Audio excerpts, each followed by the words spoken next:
Hello and welcome to Indiana Issues, the weekly public affairs program. We try to go beyond the headlines and sound bites and bring you Indiana's newsmakers in their entirety. I'm your host, Abdul-Hakim, the editor and publisher of IndyPolitics.org. Today on Indiana Issues, Indiana lawmakers offer their thoughts on 2025 and look ahead to 2026. Indiana Issues is underwritten in part by the Indiana Conference of Mayors, our Trust Local program, the Indiana Chamber of Commerce, the Small Business Law Firm of Thrasher, Bushman & Volkel, the Institute for Quality Education, and Downtown Comics, your place to escape. You're listening to Indiana Issues. When I started Ivy Tech, I lacked the confidence to do what I do now. They gave me confidence, and they helped me know that I could do anything. It actually puts you out there with the people that you're going to be working for. When we hire a graduate from Ivy Tech, we know that that individual is going to come to us very knowledgeable. A student can, in 2 years, get a degree that prepares him for a job. It's a partnership, and that's been great for us, and it's been great for them. I'm doing things now I never dreamed I'd be doing years ago. Do you want an investment that is sure to pay off? For Hoosier businesses, there's no better deal than membership in the Indiana Chamber. Members get free sales leads, human resource consulting, and access to a PR resource center. And that's just for starters. The Indiana Chamber is 800,000 employees and 5,000 companies strong, with room for many more. Take advantage today to receive benefits that will help your company thrive. Call 800-824-6885 or visit indianachamber.com. I'm a single woman with a full-time job and a high credit score, but was recently turned down for a loan. I was denied a promotion where I work because of a previous injury. I couldn't get into the grocery store because the entrance was not wheelchair accessible. The Indiana Civil Rights Commission reminds you that discrimination still happens. If you feel that you have been the victim of discrimination, call the Indiana Civil Rights Commission at 1-866-332-4748 or visit our website at in.gov/ICRC. This message is brought to you by the State of Indiana Civil Rights Commission. Welcome back to Indiana Issues. I'm your host, Abdul-Hakim, the editor and publisher of IndyPolitics.org. Well, this week at the Denton's Legislative Conference, it's an annual conference held in downtown Indianapolis. The legislative leaders offer their thoughts on 2025 and what's in store for 2026. Here's that conversation. I could not be happier to have this panel that we've assembled for the legislative leadership panel. We're going to start just in order of Representative Phil Giaquinta. I always want to call him Ben, but thanks for being here, House of Minority Leader. Our Speaker, Todd Houston, Senator Mike Kreider, and Shelley Yoder, Senate Minority Leader. Thanks for being here. I'm going to ask each one of these, and I think this will probably take up most of the session, just to ask each one of them in order their priorities for this legislative upcoming session. But before I do that, I thought I'd start with, and I've had so many people ask me, Speaker, what's, in terms of having the sessions that we've had in December, November, December, what's that do to the legislative calendar? I thought you were going to ask about the Chicago Bears, or was I further called the Northwest Indiana Bears? Well, look, we've adjusted the calendar. We will finish before the end of February. Senator Bray and I have put out calendars for everybody, so we're going to eliminate what would traditionally be last 2 weeks into a week of the break. We've eliminated that. We'll just run straight through. So come right back on January 5th, and then somewhere around February 27th, and people are going to have early March off to watch basketball. Can I add one thing to that? Just very quickly. Under Rule 2.2, the Speaker's supposed to consult with me. I thought we agreed that we were going to sign die last week, but apparently that didn't. And I thought we were going to that motion. I guess so. Because I would have been the second. We'll see you January 5th. Senator Kreider, I think we'll start with you on the Senate side. Let's just talk about what you'd like to see accomplished for the caucus and for yourself in terms of your agenda. Yeah, I kind of feel like Philip Rivers here. I'm the third string panelist, and so everybody else happened to be busy today, and so it's my honor to be with you this morning. Just to add to what Speaker Houston said, as a committee chairman, particularly like in my case where I chair Homeland Security and Transportation, and we have a sister Committee of Veterans Affairs and the Military, what the compressed calendar does is make it really more difficult to hear bills and move them out of the committee. And so we'll be sharing committee time. We may each get one committee meeting in this system. And so it's going to be interesting. And I think for us, we've got a number of priority things that we're looking at. We want to continue the discussion around the constitutional amendment, looking at bail reform. That's passed one cycle and needs to pass another cycle, and a really important discussion in the criminal justice space around what do we do with these really violent folks, and the fact that in some cases the courts feel like they need to get them out of the jail and offering bail, and so that's a big discussion.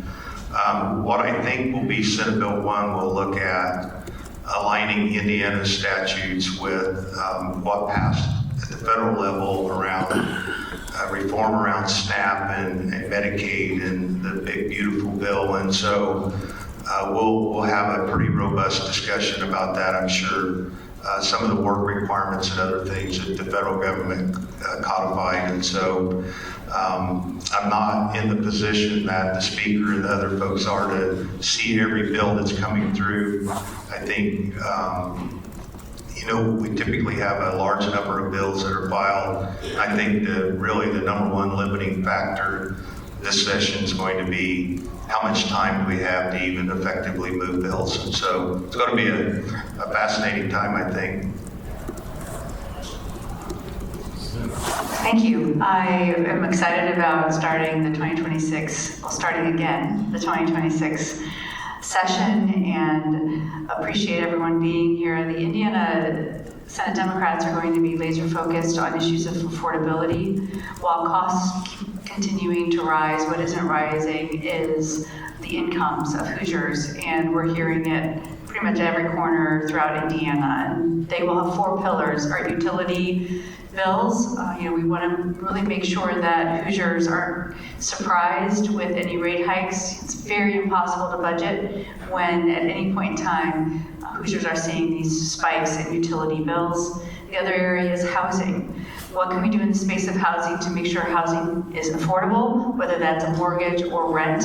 And we will be filing bills to address that and having policy in the state of Indiana that helps stabilize the housing concerns in Indiana. The other pillar would be childcare. Again and again, we're hearing from families that childcare is just inaccessible, and what we see in CCDF vouchers and what the state is having to do to really decrease access, but increase concerns in families' lives when it comes to childcare. So we'll be filing bills to address that policy area. And then fourth, we are definitely going to be laser focused also on healthcare affordability. When we see premiums rising for families, not just doubling, but for many families tripling and quadrupling, the premiums are going to be a real decision for families across the state on whether or not they take on health insurance coverage. And for those families who choose not to, those individuals who choose not to, then that is going to ultimately drive up costs for every Hoosier. So in the space of healthcare, we're going to be continuing to talk about how we can decrease costs in healthcare affordability. So those are the 4 pillars, and we're definitely laser focused on issues of affordability. Speaker Houston. Well, I agree with the topics of Senator Yoder. Maybe we have different solutions, but the top of the list is, we're concerned too about utility rates and utility bills. I think you'll see some legislation around that, certainly around housing, and I think we've got to encourage more housing across the communities all across our state. So that's certainly a big one. We've done a lot of work on healthcare. We'll continue to do that, and then last thing I'd say is I think we're going to be laser focused on continuing that economic development momentum we've had in Indiana. I think that's critical. I think we'll see that we're going to see we have been continue to see the benefits of that. So I think that will be another one that we'll be focused on. I think, you're going to find, I shouldn't say that before Clergy Quinn speaks, you're going to see general alignment on the topics. I think it's going to be, what the solutions, there might be just a little bit of difference of opinions on solutions. I'll say, just to Senator Crider's point, this is going to be like my test study, because I've always said whether we were there for a day or 4 months, we pass the same number of bills. So we're going to see who's, that theory tests out this year or not. So.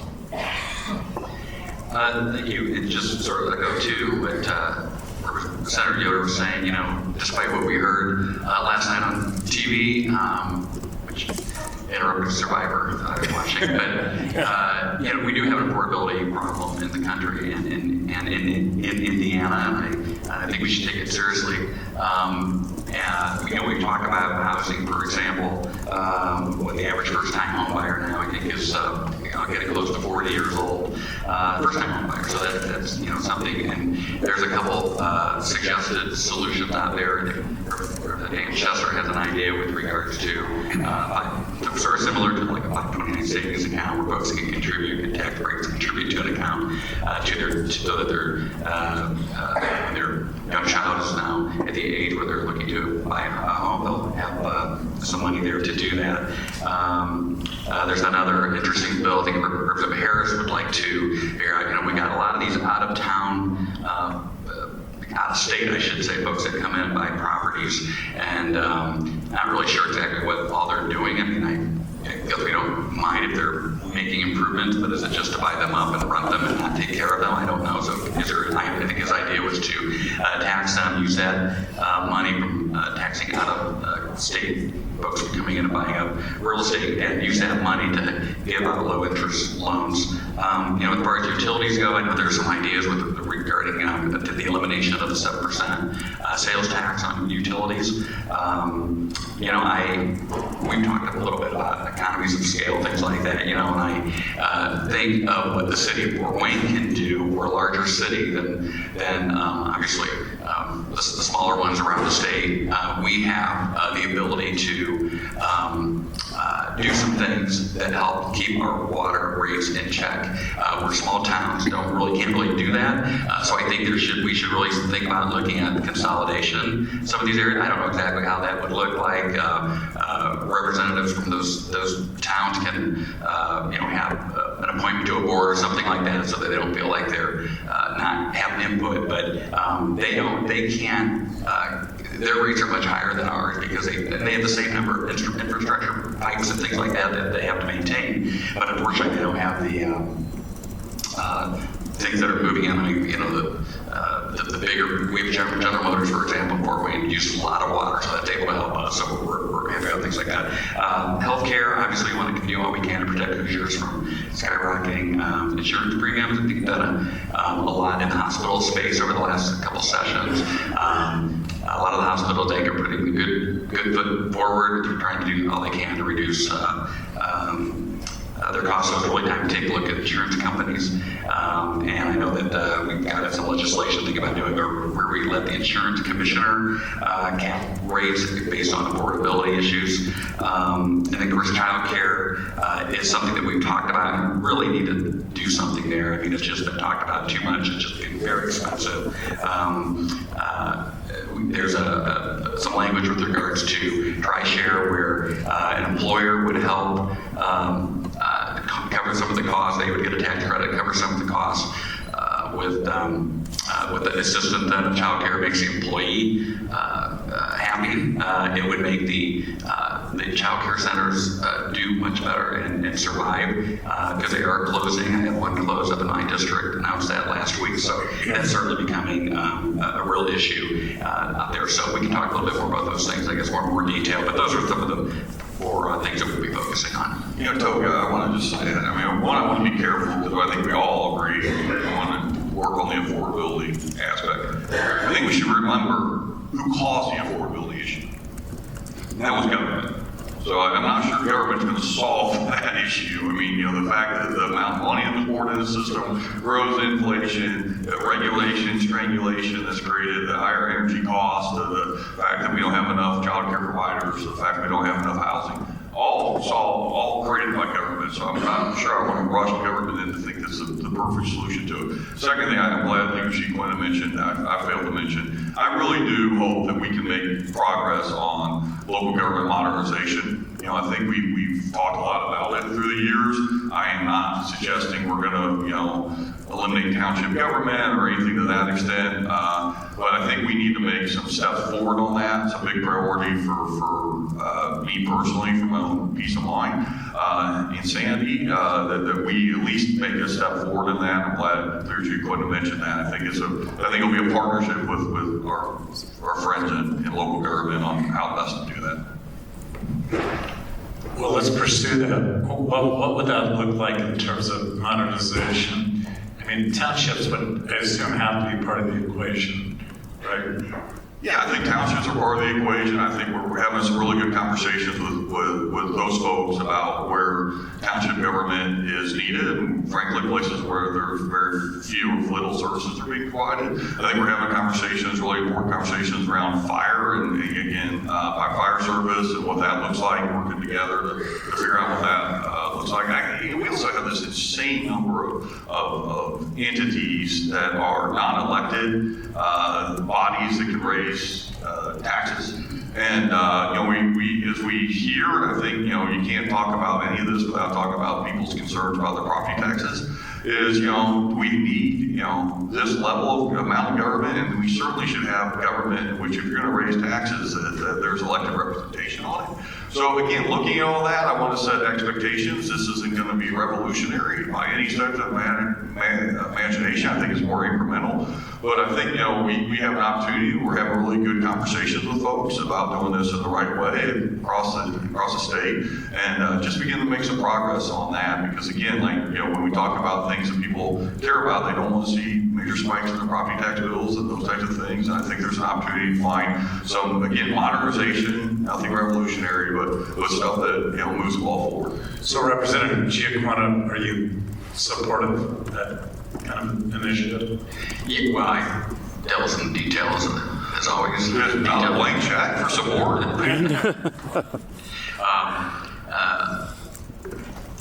I will say this again when speaking. I work for water utility up in Fort Wayne, and we've done a lot of things with regards to regionalism, if you will. And I do think that there are opportunities for government services to be more efficient.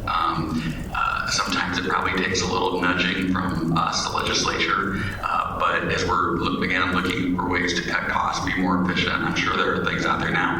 I also know that there are larger townships within around the state that you provide needed services, and exactly how that would look if you're eliminating township government that way. I don't. We're not. I want to make sure I don't. We are not eliminating township government. We're just having conversations about how we can consolidate or modernize. Abdul, you got that? Okay. I don't want to take a text message from my caucus members. Yes, sir. Neither do I. But no, I do think that there are plenty of ways to be much more efficient. Looking for ways to, frankly, combine some services, and I'm always open to doing that. So I would like to just add to that, because in my Senate district, we do have Ellettsville, and they are doing everything right in terms of working with the township to that sounds so negative, to bring one of the townships into the town of Ellettsville. And it's community driven. They're holding so many different conversations. They're going to try to put it onto a ballot and have the residents vote on it. But they are coming into some issues with some state agencies on some of their plan, what needs to happen, and it's creating some stress there. And so even in situations where it is voluntary and what we're saying, what we'd like to see, they're doing everything right, or what they understand everything right, and yet they can't seem to get the answers that they need to really get the momentum that they need to make this happen. So that is one of the things we could look at. But I also just wanted to say that, in Indiana, if we're going to really successfully be able to talk about issues of affordability, so Hoosiers can live in Indiana and live so in an affordable way, which has been, I think, a hallmark of our state. When Hoosiers are saying that is no longer a hallmark of our state, I do think it is on in our roles of responsibility to look at where can we address this with good policy. I know that the speaker said that maybe government got us here, but in Indiana, it's been kind of a one-party system, so I hope that we can work together to find some good solutions. Well, I certainly want to do that, but I'll just highlight something. Like in housing, and we'll talk about a place I love and you love, which is Bloomington. It's been almost impossible to do new housing in Bloomington, Indiana, over the last decade or two. And so guess what happens?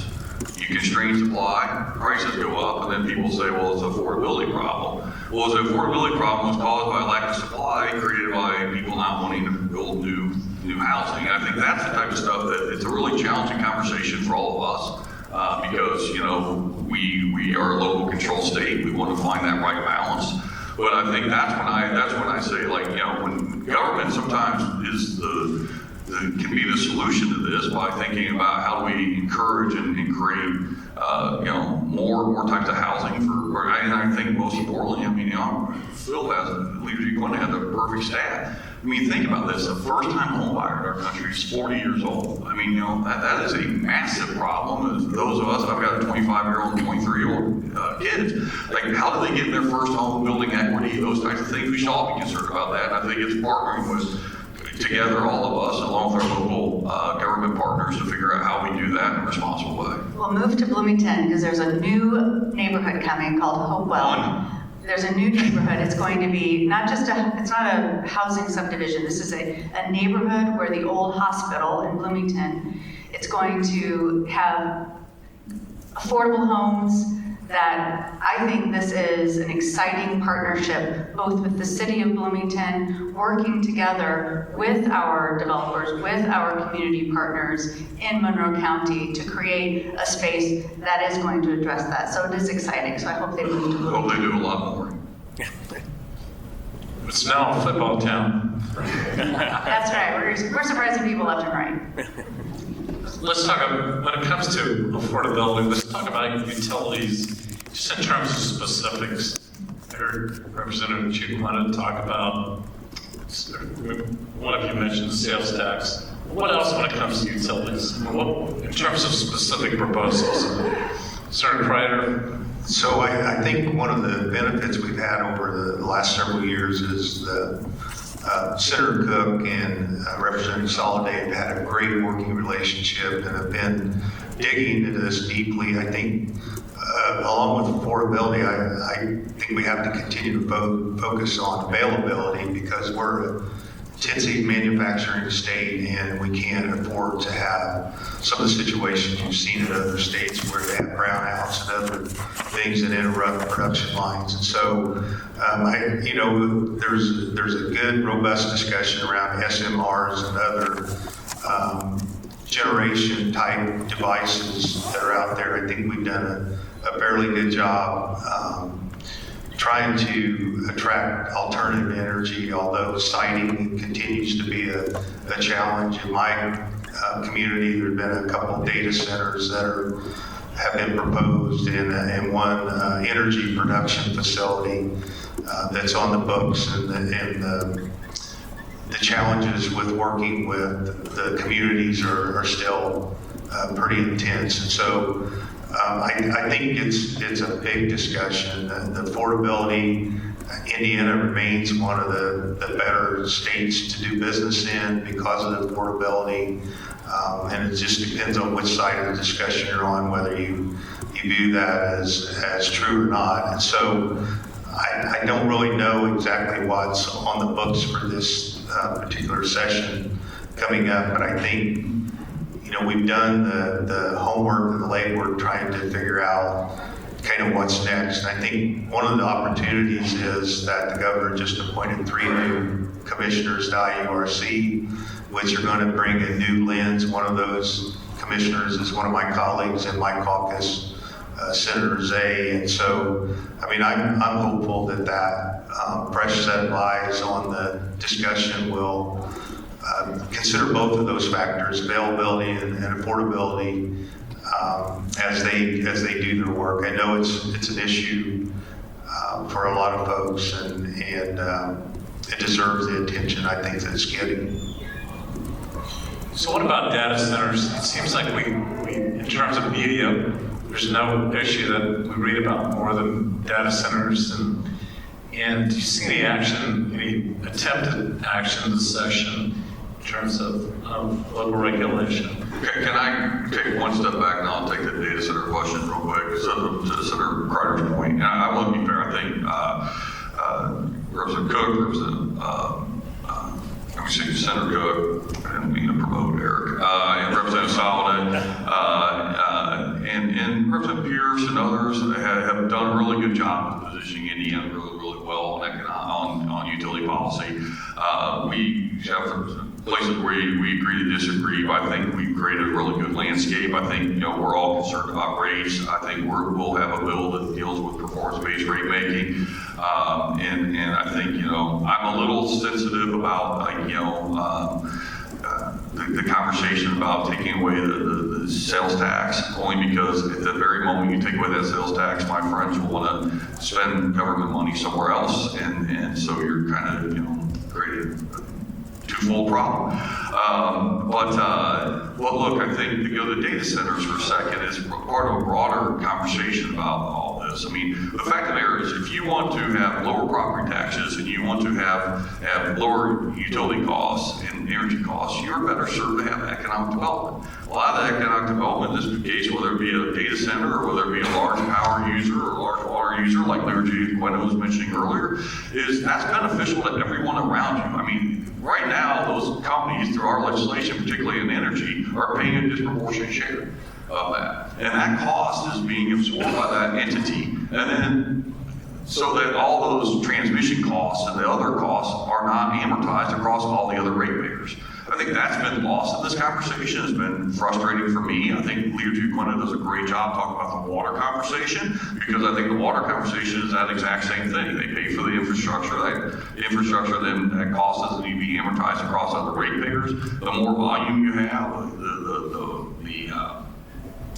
the less cost. So I think we have to have a conversation. I don't think any of us want to be top down telling what local communities what they should and shouldn't zone for. But I do think it's fundamentally problematic, especially in an area like where you have this complete misconception we're running out of power. I mean, look, I think many of us.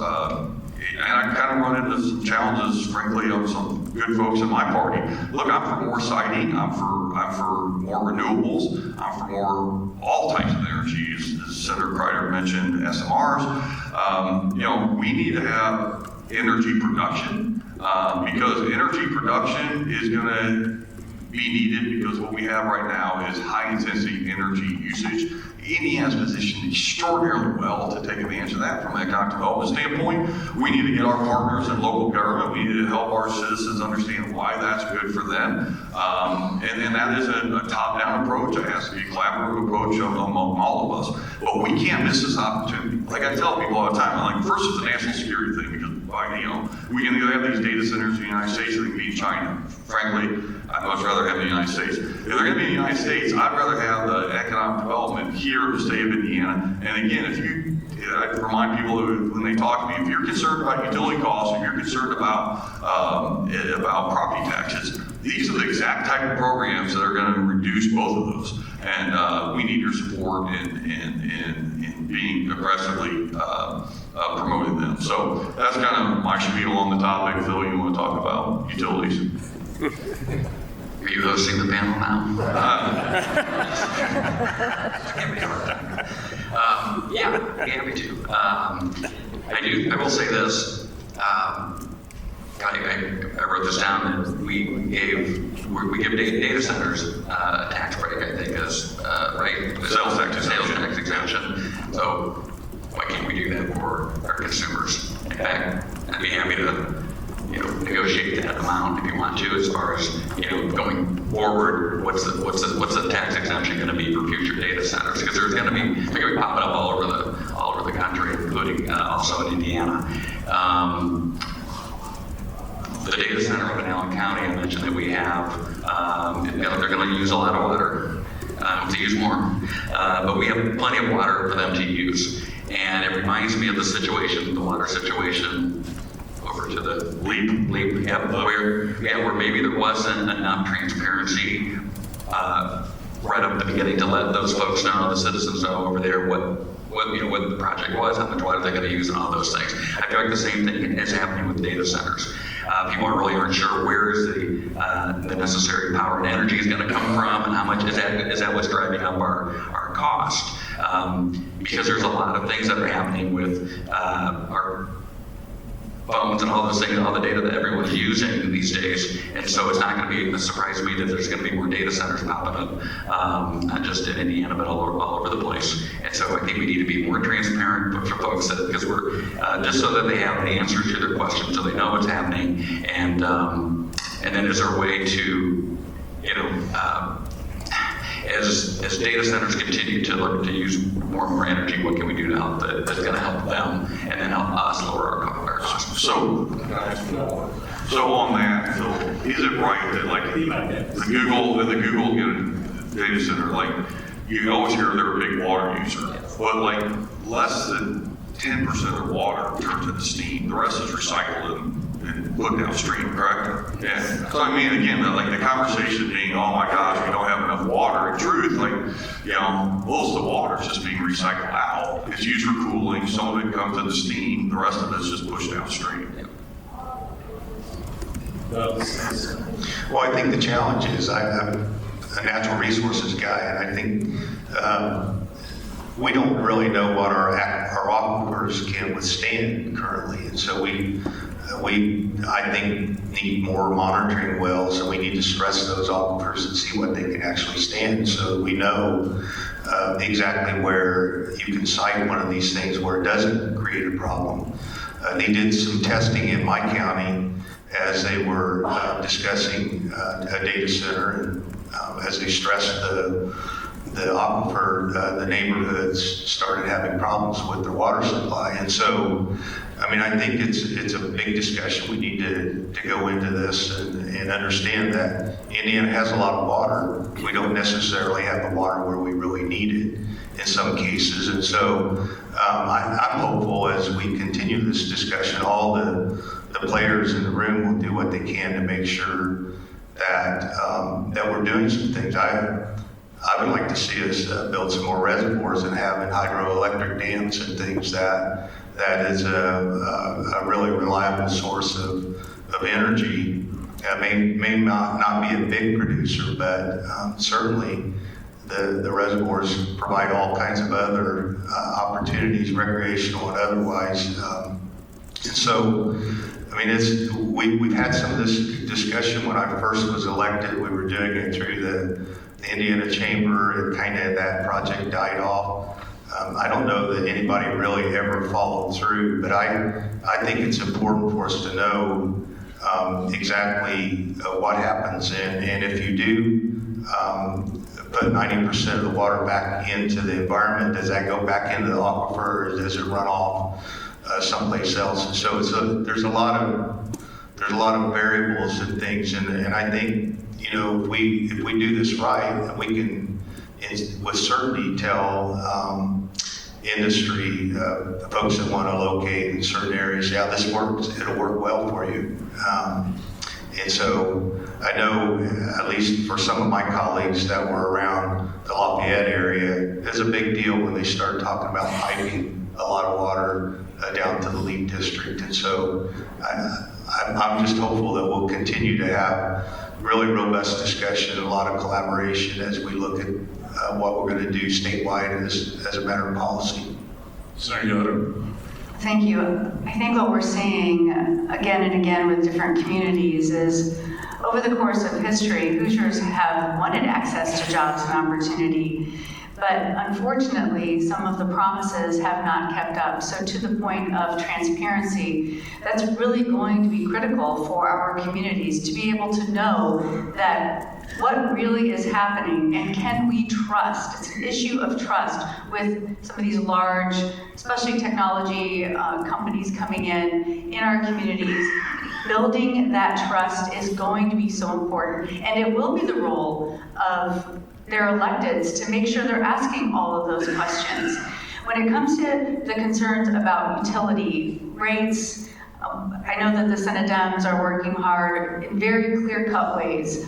Number one, we can make sure that utilities that there is no more sort of surprise in some of those charges and the rates going up. So we have some policy in that space. Stopping utilities from charging Hoosiers for lobbying and litigation, industry membership fees, entertainment and gifts. I think that seems like a fair approach, especially for Hoosiers are saying, why is that part of my bill?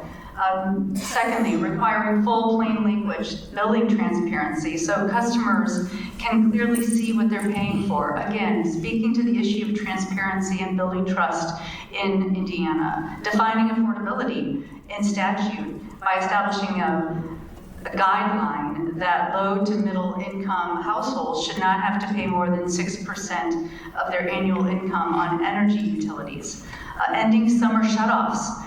We do that in the winter, but we have some extreme temperatures in the summer, and making sure that Hoosier families can enroll in energy assistance programs and eliminate those reconnection fees even in the summer. And finally, making sure that the decision making stays closer to home. So again, building trust in our communities, that communities are being able to be part of the discussion in the final rate hearings for the rate cases that we're hearing and seeing across Indiana, that they are going to be accessible to communities and residents throughout Indiana to be able to have their voices heard.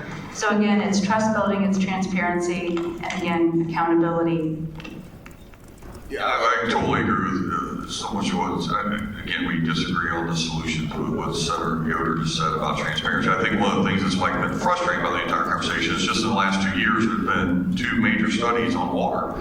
One by the Indiana Chamber of Commerce, the other one by the Indiana Finance Authority, that both noted that Indiana has a ton of water. Does it always conveniently located a project? No. And that's where we have to have a conversation about what does the infrastructure look like to get the water there, and where's the right place for a project to go. But, I think we've allowed a little bit of this narrative around energy and water to come to exist like we have shortages of it. And again, I'm going to always promote, I think, is, whatever type of energy it is, whether it's wind, solar, nuclear, coal, or natural gas, I'm agnostic. I think we just need more of it in today's economy. And the same thing goes with water. This is a huge opportunity for us to leverage the fact that we have more water. And again, most of the large water, as the Leader G1 noted, most of the large water users are actually returning most of the water back downstream. And I think that, is something that Hoosiers need to be aware of and feel better about.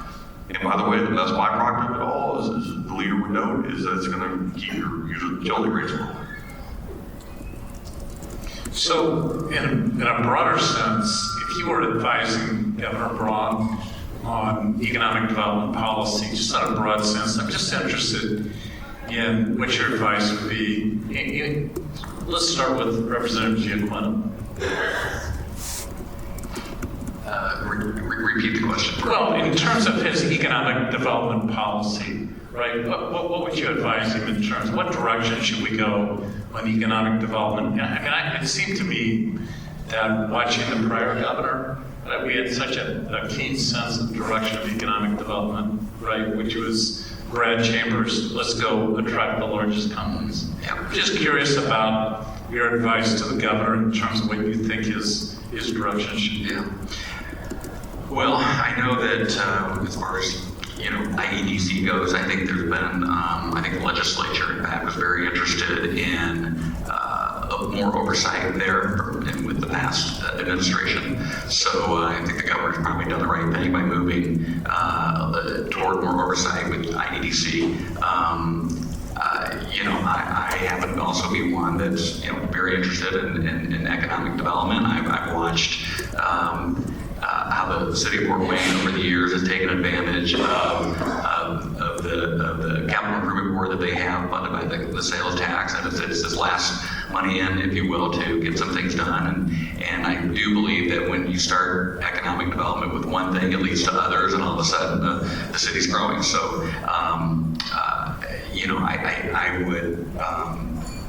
I don't want to say that I'm by any means against economic development. I'm totally for it, but I do think that we want to make sure that we're dotting all the I's, crossing all the T's, and making sure that whatever incentives that are going to be given out, that we are making sure that we're reaping good benefits from that. And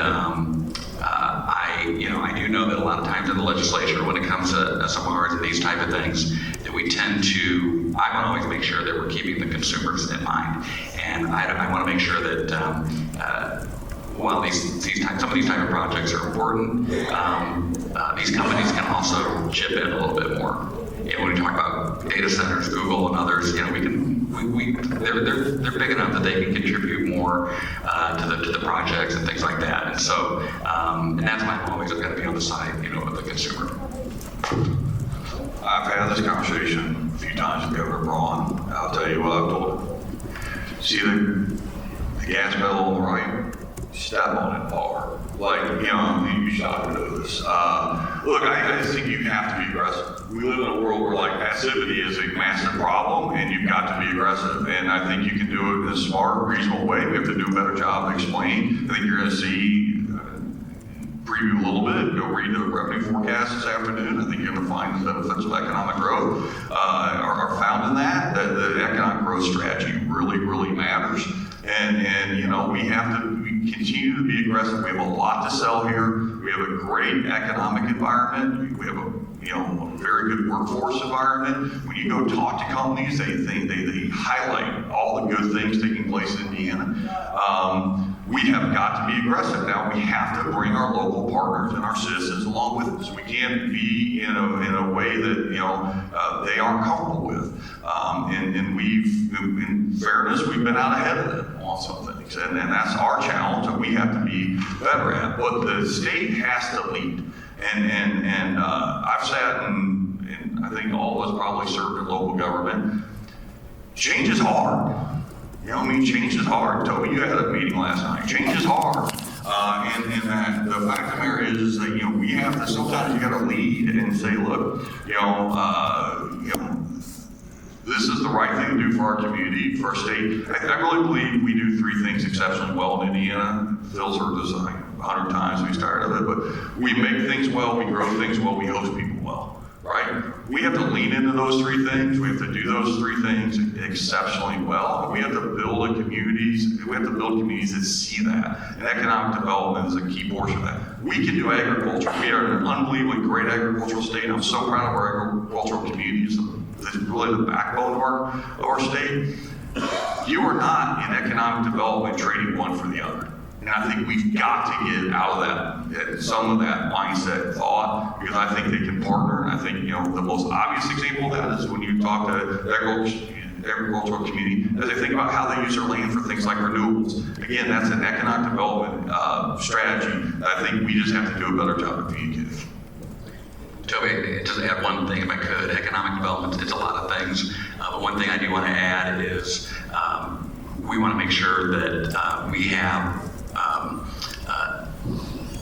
students that graduate from high school and college ready to be prepared to do the work. I am concerned with the number of high school students, which is about half now going on to college. I think that's a concern, and you asked me on what would I tell the governor. I would say, hey, let's work on that problem. What are we doing to make sure that we get enough Hoosiers graduate from high school and get them on to college and get a 4-year degree? Senator Kreiner. Well, I agree with what the speaker said, that you have to include the locals. I think our local, at least in my county where I live, the economic development director is either the most loved or most hated person in the room when you have community meetings. And so I happen to have probably the fastest growing area in the state currently. And the interaction between local government and the citizens is, I would say, it's at times strained because we haven't been able to keep up with the infrastructure as all that building has taken place and all the warehouses have changed the environment to the point where it's, as the speaker mentioned, it is changing from an agricultural community to an industrial-based community, and it's going to forever be that way, right? And so there are growing pains with the communities, and I think that interaction between the locals and the state, and making sure that whatever the comprehensive plan is for the county can be honored as we do that development and move things forward. The final harvest. I think that's a phrase that I hear from farmers. I really appreciate Leader Giaquinta bringing up the issue of education, because we do grow things well in Indiana. We grow kids well in Indiana, and I don't want to get too far ahead of coming down on our higher education institutions to the point where we're going to see such a diminishing sort of expectation or just misconceptions. We want to make sure our young people have access to extraordinary careers and opportunities going forward, whether that's in the trades, whether that is an associate's degree or a 4-year degree. But we need to make sure that the values in which we are bringing up those young people say there is value in making sure that you have the skills and the education to not only address today's problems, but be able to be nimble to change directions and address tomorrow's problems. And that's one of the, I think, areas that I hope Indiana we can really settle into and really focus. How can we keep what we're growing here when it comes to our young people? Because so many of them are leaving and not calling Indiana home. And I think that should be a priority of our state. And I hope that we can have those conversations going forward, because we do grow them well. I want to keep them here. Shifting gears, but going back to affordability, you've taken action, certainly in the last couple sessions, on healthcare costs and cost containment, Medicaid issues. Just curious, I mean, I assume there are continuing discussions going on between the larger healthcare systems in the state in terms of cost containment. So do you anticipate any action this session, next session? What's your thought in terms of the future of adjustments you can make in the area of cost containment for Medicaid, for healthcare in general? Well, I think we've done a lot. I mean, I want to be fair, and I think, where my mentality going to this session on healthcare is this has been a collaborative, bipartisan effort on this front. We've done a lot. I think this session we probably need to let some stuff bake and get some of this stuff, let's see how it works, and get some of the data back that we've requested. And so I would suspect that this session will be a little quieter on the healthcare front than it's been. I think we've made progress. We need to sell that progress. We need to help people understand, because I hear the same concerns about double digit. I mean, it's crazy. I mean, the Wall Street Journal said about 6 weeks ago, I mean, this will be the highest increase in premiums. For insurance premiums for employers in the last 20 years. I mean, we have a usage problem, we have a cost problem. There's a whole lot of situations here, but I think we've done. I think Indiana's been the national model for what we've tried to do to contain costs. We now need to see if we're making progress. I also will tell you that the 2027 session will be all about healthcare because of the changes in the federal law regarding, particularly around Medicaid, in which we have a large share. So I think I've kind of told people we need to continue to get our data, see how the reforms that we put in place.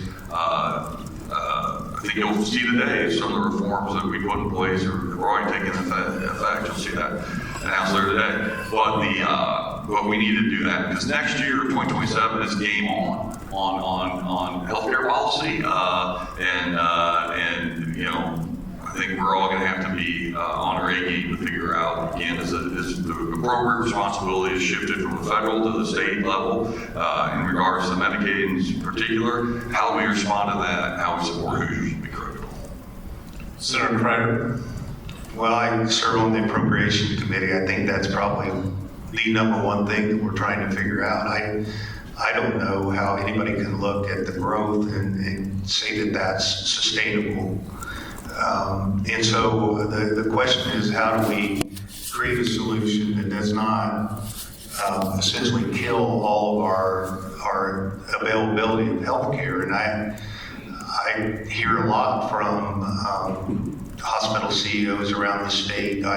In my district, I have two of the suburban healthcare hospitals, and they're concerned about, you know, being able to maintain service lines, OB and other services. And so I mean, I think it deserves to be the number one topic because we need to have availability of health care. As somebody who personally had major surgery this last summer and received really good health care, I hope that continues to be the case for the folks that we represent.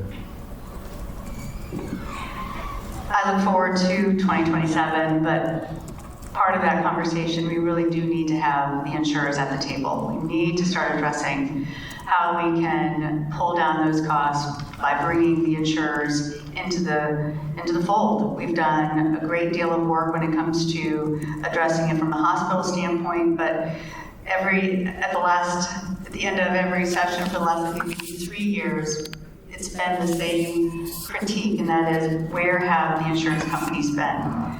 So I think it's time to bring them in and have that conversation. And when it comes to Medicaid, I'm just going to dip my toe in. I think we could just have a conversation of deprivatizing it. A look at states like Connecticut and see how they've been able to have some wins in that space, and maybe we learn and find a way to shift and go in that direction. But there are states who are addressing deprivatizing their Medicaid program, and maybe Indiana should study it and look into it. And I'll just add briefly that, you know, when we talk about economic development, we talk about well-educated workforce and things. I'm telling you, the employers will tell you they really want a healthy workforce too, and the cost of a lot of money with absenteeism and things like that based on poor health. So, you know, I wrote down that you shouldn't have to pay more money for worse health care, and I'm afraid that's where we're coming to here in the next week or two with the premiums about to skyrocket. So I mentioned I'll wrap up, but I mentioned my focus on insurance. I think that's where the session should lead this year.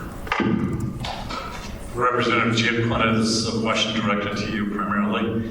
So the Indiana Gaming Commission is recommending top spot to maximize revenue from moving the Rising Sun Casino would be downtown Indianapolis, but it looks like there's Allen County's maybe the preferred direction. I just wonder what your position is.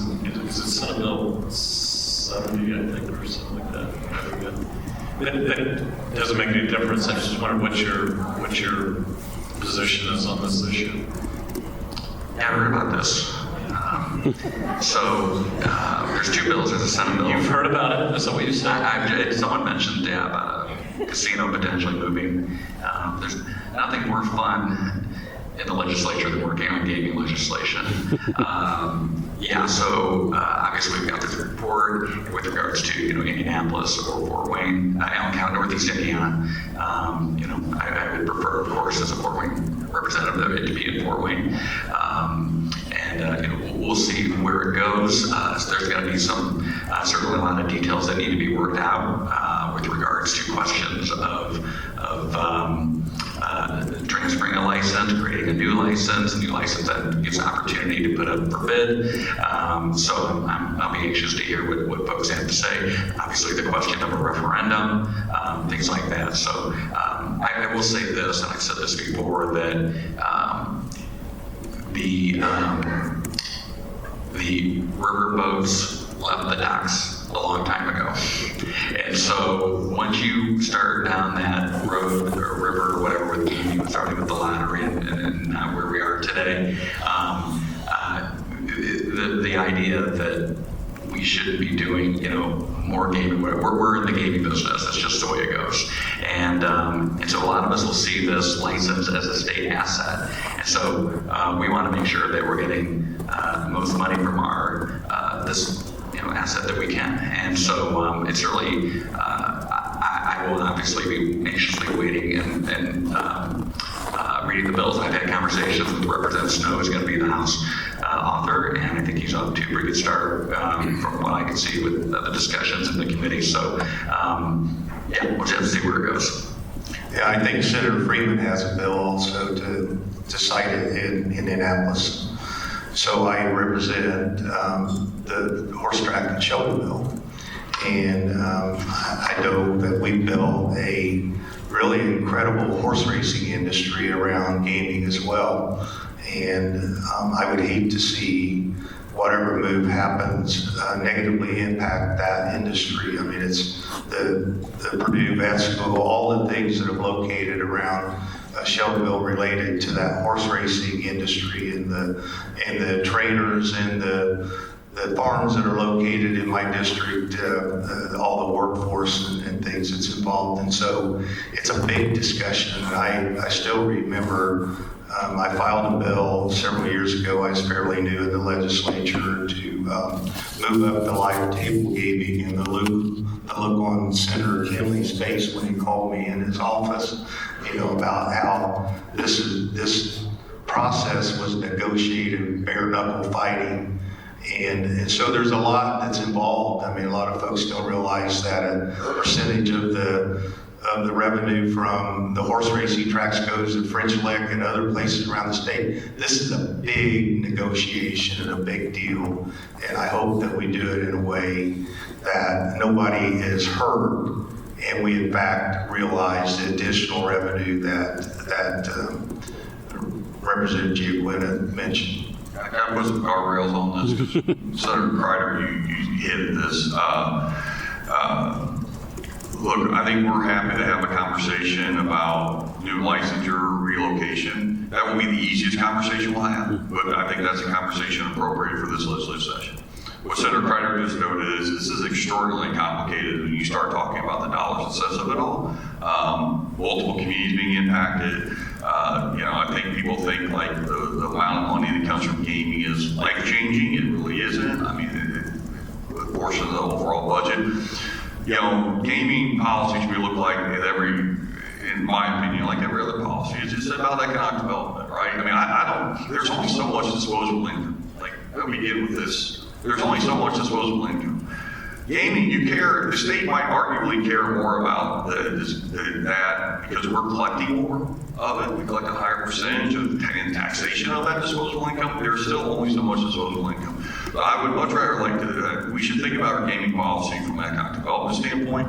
The challenges that Senator Kreider noticed so well will be when you start determining, as you change market share, if that has an impact to Anderson, that has an impact to Shelbyville, that has an impact to the AGR. The AGR funds the purses fund the amount of horse racing we have in Indiana. We have market share challenges, whether it be in the southeastern or northwestern portion of our state. I mean, these are things that, and it's a very parochial issue. The one thing we've never done and we will never do, at least as long as I have any say in legislation, we're never going to bury this, the gaming policy in the budget. We're gonna make sure we see that in the light of day. But this year it's going to be narrowly confined because eventually you have to be in the budget year to really understand how you move all the money around. So I think that'll end the session. I think I can speak for everybody in the room. There's a general consensus that we're well led in Indiana by our legislative leadership. Let's have a round of applause for our legislative leadership.